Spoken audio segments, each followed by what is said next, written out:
আজকের ভিডিওতে আমি তোমাদেরকে শিখিয়ে দেবো কিভাবে যে কোনো অ্যাপকে একটা মোবাইল থেকে আরেকটা মোবাইলে শেয়ার করা যায়। তো সেটা কিভাবে করতে হয় চলো এবার দেখিয়ে দিচ্ছি। তো ধরে নিচ্ছি এই যে ব্যাকগ্রাউন্ড অ্যাপসটা, এই অ্যাপসটাকে আমি আমার বন্ধুর মোবাইলে পাঠাতে চাইছি। তো কি করব, এই অ্যাপসটার উপরে আঙুলটাকে প্রেস করে রাখবো, আর প্রেস করতে দেখো এখানে কিন্তু দুটো অপশন চলে এসেছে, একটা অ্যাপ ইনফো, তারপর রয়েছে শেয়ার। তো আমরা চাইছি অ্যাপসটাকে শেয়ার করতে, তাই জাস্ট এই শেয়ার বাটনে ক্লিক করে দিব।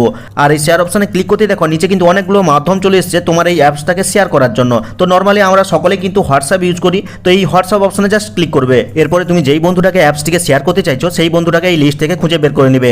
যদি না থাকে আগে থেকে তাহলে কন্ট্যাক্ট লিস্টে তার নাম্বারটা সেভ করবে, না হলে তার মোবাইলে যেন হোয়াটসঅ্যাপ থাকে সেটা কিন্তু তোমাকে আগে থেকে দেখে নিতে হবে। তো আমি এই বন্ধুটাকে অ্যাপসটি পাঠাতে চাইছি, এখানে সিলেক্ট করলাম, দিয়ে এই অ্যারো মার্কে ক্লিক করছি।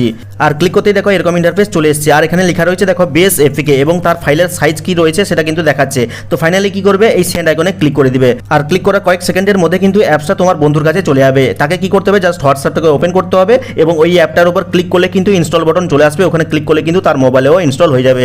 আর এইভাবে কিন্তু খুব সহজে হোয়াটসঅ্যাপের মাধ্যমে যে কোনো অ্যাপকে শেয়ার করতে পারবে। তো ভিডিওটা ভালো লাগলে লাইক করে চ্যানেলটিকে সাবস্ক্রাইব করবে, কমেন্ট করে জানাবে কেমন লাগলো আজকের এই ভিডিওটা। তো দেখা হচ্ছে পরবর্তী কোনো এই ধরনের হেল্পফুল ভিডিওর সাথে।